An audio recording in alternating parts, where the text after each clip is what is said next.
আসসালামু আলাইকুম রহমতুল্লাহি ওবরকাতুহু। সম্মানিত দর্শক, দুর্বলের শাসন খুব ভয়ঙ্কর হয়। শাসক দুর্বল হলে তার মধ্যে মুনাফিকই প্রবল আকার ধারণ করে এবং তিনি নিজে আকণ্ঠ দুর্নীতিতে জড়িয়ে পড়েন। তার নৈতিক শক্তি থাকে না এবং তার শাসন আমলে দুর্নীতি রীতিমতো প্রাতিষ্ঠানিক রূপ লাভ করে। যে বক্তব্য দিয়েছেন মোহাম্মদ সক্রেটিস যে এমন একটা সময় আসবে যখন দুর্নীতিবাজরা উল্লাস নৃত্য করবে, যখন সবচেয়ে মূর্খ যে লোকটি সেটি ক্ষমতার চেয়ারে বসে থাকবে, জ্ঞানীরা বা পণ্ডিতেরা তাদের পাণ্ডিত্যের জন্য অনুশোচনা করবে। তো এই যে মোহাম্মদ সক্রেটিস, সেই বক্তব্যটি এখন কোন পর্যায়ে আছে বাংলাদেশের জন্য, আমেরিকার জন্য, ভারতের জন্য, সেটি নিয়ে আপনারা চিন্তা ভাবনা করুন। এই বিষয় নিয়ে আমি কোনো কথা বলতে চাই না, বা আজকে যে প্রসঙ্গটি নিয়ে আলোচনা করব সেই প্রসঙ্গের সঙ্গে শেখ হাসিনার, খালেদা জিয়ার, তারেক জিয়ার, ডক্টর শফিকের বা ডক্টর মোহাম্মদ ইউনূসের আদৌ কোনো সম্পর্ক আছে কি আছে না, এটা নিয়ে আমার কোনো ইন্ডিকেশন নাই, চিন্তাই নাই। আমি কেবলমাত্র একটা ভাব সম্প্রসারণ করার জন্য যে বিষয়টি নিয়ে আলোচনা করব, দুর্বলের শাসন খুব ভয়ঙ্কর হয়, এটার ঐতিহাসিক প্রেক্ষাপট বর্ণনা করব, যাতে করে আপনারা বুঝবেন যে শক্তিশালী মানুষ ক্ষমতায় বসলে কি হয় আর দুর্বল মানুষ ক্ষমতায় বসলে কি হয়। প্রথমে শক্তিশালী মানুষের সম্পর্কে বলে নিই। বেশি দূরে যাওয়ার দরকার নেই। আমাদের ভারতের দুজন শক্তিশালী শাসক ছিলেন, গিয়াসউদ্দিন বলবন আর সম্রাট আলাউদ্দিন খিলজি। গিয়াসউদ্দিন বলবন তিনি ২০ বছর ছিলেন প্রধানমন্ত্রী আর ২০ বছর ছিলেন সুলতান। আর তার আগে, অর্থাৎ প্রধানমন্ত্রী হওয়ার আগে, ইলতুৎমিশের জমানায় তিনি ছিলেন যে রাজকীয় গার্ড রেজিমেন্ট রয়েছে, এখন বাংলাদেশে যেভাবে এসএসএফ আছে, এই রাজকীয় গার্ড যে আছে, প্রাসাদরক্ষী, সম্রাটের দেহরক্ষী, সেই বাহিনীর প্রধান। এখন বাংলাদেশে ধরেন এসএসএফের একজন মেজর বা পিজিআরের একজন কর্নেল বা এসএসএফের যিনি প্রধান রয়েছেন একজন মেজর জেনারেল, তাদের দাপটে আপনারা তটস্থ থাকেন না। এমনকি যিনি এসএসএফের প্রধান হন, পুরো সেনাবাহিনীর মধ্যে তার একটা কর্তৃত্ব থাকে। এই মুহূর্তে যিনি এসএসএফের প্রধান আছেন, নিঃসন্দেহে তার ক্ষমতা কোনো অংশে কম নয়, বা ডিজিএফের প্রধান যিনি আছেন তার ক্ষমতা কোনো অংশে কম নয়। তো আমি গিয়াসউদ্দিন বলবনের কথা যখন বলছি, তখন দিল্লির সুলতান ছিলেন ইলতুৎমিশ, এবং ইলতুৎমিশ যখন সুলতান ছিলেন তখন গ্রেটার ভারত, আজকে যে ভারতবর্ষ তার বেশিরভাগ অংশ, আজকে যে পাকিস্তান, লাহোর, সিন্ধু বেশিরভাগ অংশ, আফগানিস্তানের বিরাট অংশ, এবং এই বাংলা ইলতুৎমিশের অধীন ছিল। তো বুঝেন সেই ইলতুৎমিশের এসএসএফ কত বড় ছিল। সেই এসএসএফের প্রধান ছিলেন গিয়াসউদ্দিন বলবন। তার সারাটা জীবন তিনি সৎ ছিলেন এবং খুব কঠোর ছিলেন। এতটা কঠোর ছিলেন যে তিনি যখন সুলতান ছিলেন, কোনো আমির উমরা মানে কোনো মন্ত্রী মিনিস্টারকে তিনি যদি ডাকতেন, ধমক দিতেন, চোখ গরম করতেন, তার চোখের দিকে তাকিয়ে অনেক মন্ত্রী এমপি প্রকাশ্য রাজ দরবারে প্রস্রাব করে দিতেন। ইতিহাসে লেখা আছে, পড়ে দেখুন। আলাউদ্দিন খিলজির অবস্থা একই। তিনি লেখাপড়া জানতেন না, নিরক্ষর ছিলেন, কিন্তু তার যে বীরত্ব, তিনি সেই মঙ্গল বাহিনীকে একাধিকবার ঠেকিয়ে দিয়েছেন। সমস্ত ভারতবর্ষের যে কোর্স অফ অ্যাকশন তিনি পরিবর্তন করে ফেলেছেন। তিনি যদি না থাকতেন, এই ভারতবর্ষের অবস্থা সেই বাগদাদের মতো হতো। হালাকেও আক্রমণ করার পর যেভাবে বাগদাদ তছনছ করা হয়েছে, দিল্লিও ঠিক সেইভাবে তছনছ করা হতো। পুরো মঙ্গল আক্রমণকে তিনি ঠেকিয়ে দিয়েছেন। ইলতুৎমিশ তদ্রূপ। তিনি মঙ্গলদের বিরুদ্ধে যুদ্ধ করেছেন না, যুদ্ধ করেননি, শুধুমাত্র বুদ্ধি দ্বারা, কূটনীতি দ্বারা তিনি পুরো চেঙ্গিস খানকে তিনি ঠেকিয়ে দিয়েছেন। তো এই দুজন মানুষ, গিয়াসউদ্দিন বলবন এবং আলাউদ্দিন খিলজি, তারা তাদের যে কঠোরতা দ্বারা, নিষ্ঠুরতা দ্বারা রাজ্য শাসন করেছেন, বহু হত্যা করেছেন, বহু মানুষকে তছনছ করে দিয়েছেন, এবং মানুষের মধ্যে আতঙ্ক কোন পর্যায়ে চলে গেছেন। একবার বাদশাহ আলাউদ্দিন খিলজি তিনি তার চিফ জাস্টিসকে ডাকলেন, প্রধান বিচারপতিকে ডাকলেন এবং প্রকাশ্য রাজদরবারে তিনি একটা ফতোয়া জানতে চাইলেন। তো চিফ জাস্টিস খুব রসিক মানুষ ছিলেন। তিনি আলাউদ্দিন খিলজির ইত্তেলা পেয়ে আর রাজদরবারে এলেন। তারপর বিষয়টি শুনলেন। তারপর তিনি বললেন যে জাহাপনা, অনুমতি দিলে এই বিষয়ে আমার বক্তব্য দেওয়ার আগে আমি কিছু একটি বাক্য উচ্চারণ করতে চাই। তো বলছে বলুন। তো চিফ জাস্টিস বললেন যে মনে হচ্ছে যে আজরাইল আমার ঘাড়ের কাছে এসে গেছে। আমি টের পাচ্ছি যে আজরাইল আমার ঘাড়ের কাছে এসে গেছে, আমার মৃত্যু খুব সন্নিকটে। তো এই কথা শুনে বাদশাহ হেসে দিলেন। বলে কেন আপনার এটা মনে হচ্ছে? বলে এমন একটা জটিল বিষয় আপনি আমাকে ডেকেছেন, আমি যদি কথা বলি, মিথ্যা কথা বলি, তাহলে কিয়ামতের দিন আল্লাহ আমার হলকম চেপে ধরবেন।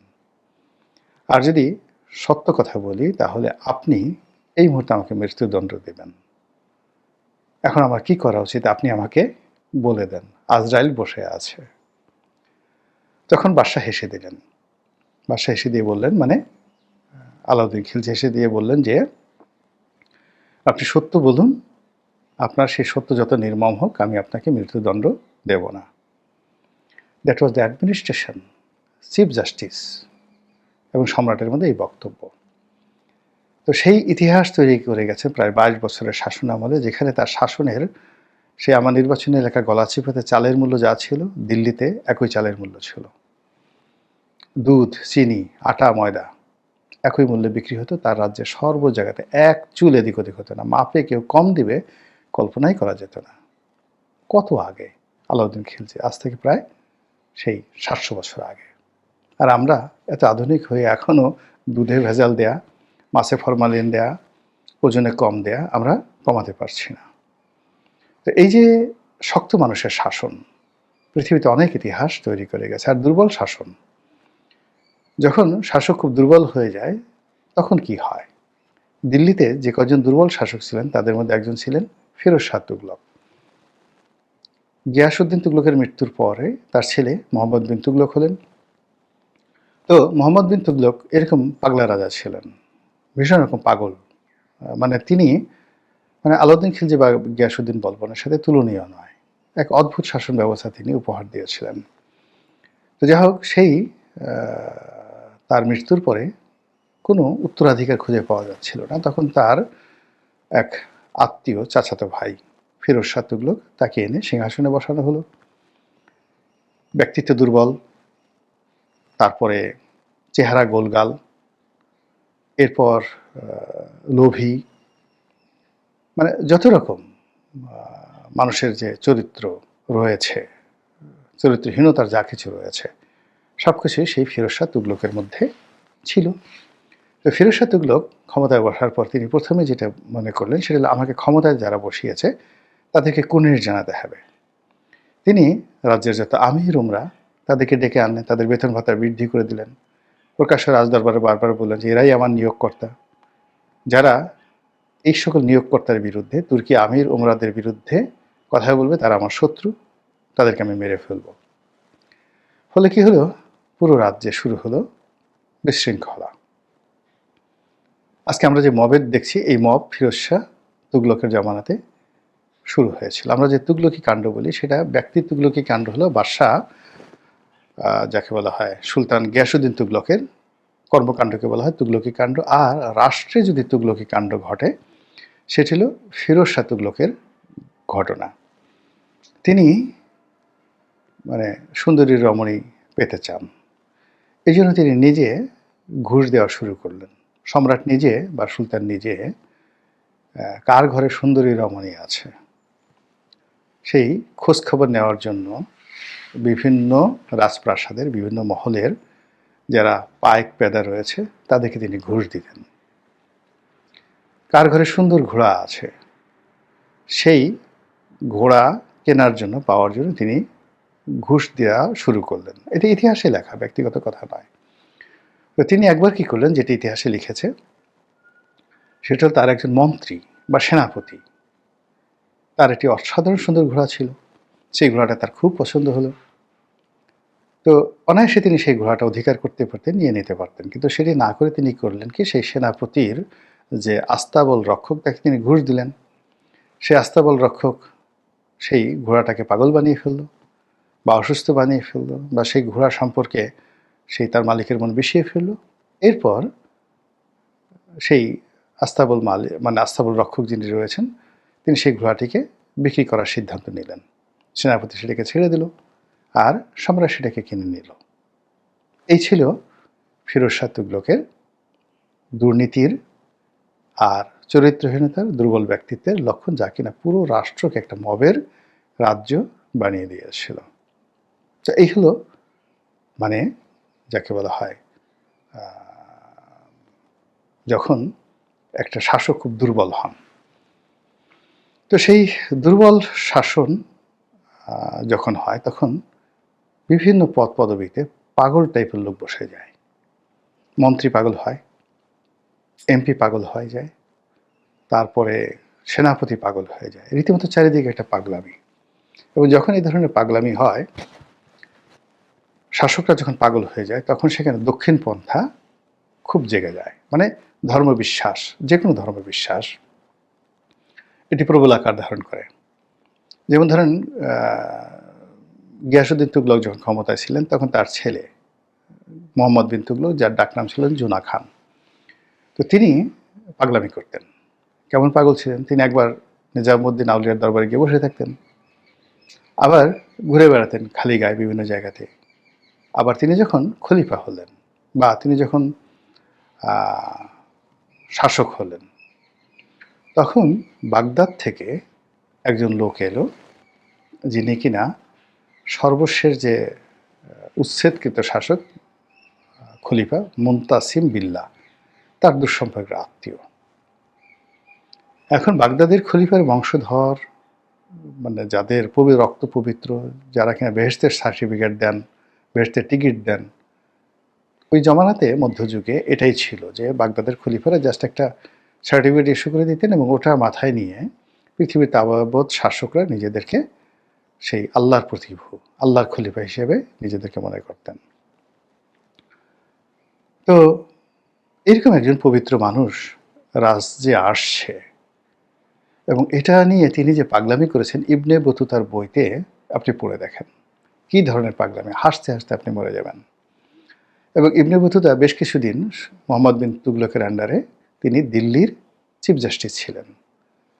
তো কাজে তিনি যে বর্ণনা করেছেন, সেই বর্ণনার একটি অংশটা হলো যে যখন তিনি জানলেন, তখন তার সঙ্গে দেখা করার জন্য তিনি পায়ের জুতো খুলে ফেললেন, এবং তিনি যেই জায়গাটাতে দাঁড়িয়েছিলেন সেই জায়গাটাতে তিনি চিন্তা করলেন যে এই লোকের কাছে তার হেঁটে হেঁটে দিয়ে যাওয়া বেয়াদবি হবে। তখন তিনি হাঁটুর উপর ভর করে মাথা নুয়ে তিনি সেই পশু যেভাবে এগুতে থাকে ওইভাবে তিনি এগুতে থাকলেন।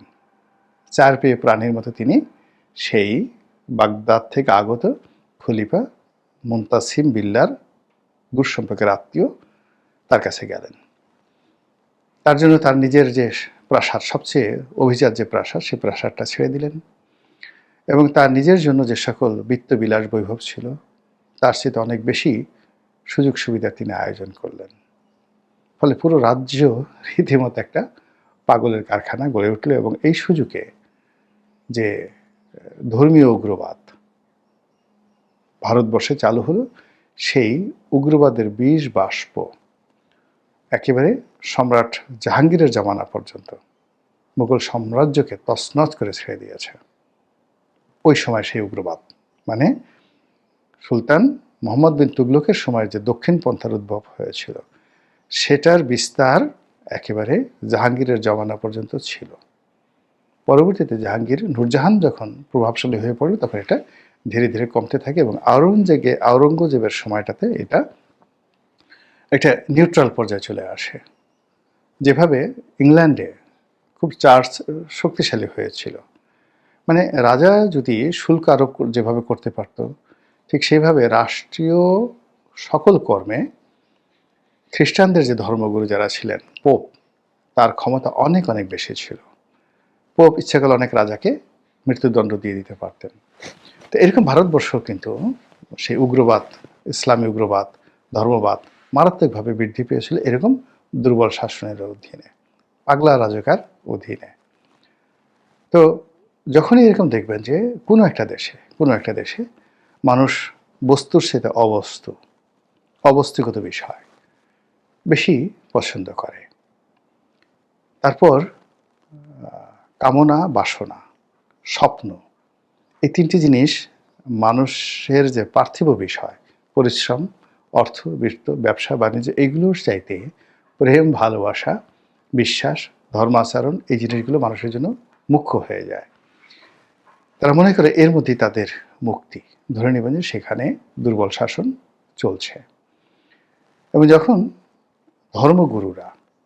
ধর্মগুরুরা সেটা বৌদ্ধ হোক, খ্রিস্টান হোক, হিন্দু হোক, ইহুদি হোক, তারা সিংহাসনের প্যারালাল একটি শক্তি তৈরি করে ফেলে এবং মানুষদেরকে জমিনের পরিবর্তে আসমানের দোহাই দেয়। মানুষদেরকে জীবনে বেঁচে থাকার চাইতে মরে যাওয়ার জন্য তাদেরকে উৎসাহিত করে বেশি, এবং বাস্তব জীবনের চাইতে মরে যাওয়ার পরে যে জীবন, এই জীবনটাকে গুরুত্ব এমনভাবে দেওয়া হয় যেন মানুষ কাজকর্ম বাদ দিয়ে সারাক্ষণ শুধু তসবিহ নিয়ে হায় আল্লাহ, হু আল্লাহ, এ সকল কথা বলে তারা বেশি শান্তি পায়। এরকম একটা প্রচারণা চলতে থাকে। অথচ প্রায় সকল ধর্মে বাস্তববাদী হওয়ার যে বিধান রয়েছে, কাজ করার যে বিধান রয়েছে, নিজের পেটে যা কিছু ঢুকানো হয় বা নিজের মুখের মধ্যে যা কিছু ঢুকানো হয়, ওটা আপনাকে পরিশ্রম করে উপার্জন করতে হবে। এগুলো মানে কারো দান, কারো দয়া, কারো দাক্ষিণ্য, কারো লুটপাট, কারো টোল, চাঁদাবাজি, সেটা মানে ভেস্তের টিকিট বিক্রি করে হোক বা ওই ইজারাদারের টিকিট বিক্রি করে হোক, আপনি যে কোনোভাবে পরিশ্রম ছাড়া অর্থ উপার্জন করছেন, এটা যে কোনো ধর্মে, ইসলামে তো একেবারে 100% নিষিদ্ধ। এই যে কাজগুলো, এটাকে বলা হয় দক্ষিণ পন্থার উত্থান। এই উত্থান ফেরাউন জামানাতে হয়েছে, এটা কারুনের জামানাতে হয়েছে, এ উত্থান হিটলারের জামানাতে হয়েছে, এ উত্থান মুসলিনের জামানাতে হয়েছে। সর্বোপরি যেটা বলতে চাচ্ছি যে এই জিনিসগুলো একটা চক্রের মতো, সার্কেল, একটা সার্কেলের সাথে আরেকটা সার্কেল জড়িত, এবং একটা শুরু হলে অনিবার্যভাবে আর একটা এসে যায়। দুর্বল শাসক হলে দুর্নীতি আসবে, দুর্নীতি আসলে এরকম ধর্মভিত্তিক রাজনীতি আসবে, ধর্মভিত্তিক রাজনীতি আসলে এরকম একটা ইলিউশন চলে আসবে, এবং পুরো সমাজে একটা রীতিমতো পাগলামো, তুগলকি কাণ্ড রীতিমতো রেওয়াজে পরিণত হবে। আশা করি আপনারা বুঝতে পেরেছেন। আল্লাহ আমাদের সবাইকে হেদায়েত দান করুন এবং হেফাজত করুন। আসসালামু আলাইকুম ওয়া রাহমাতুল্লাহি ওয়া বারাকাতুহু।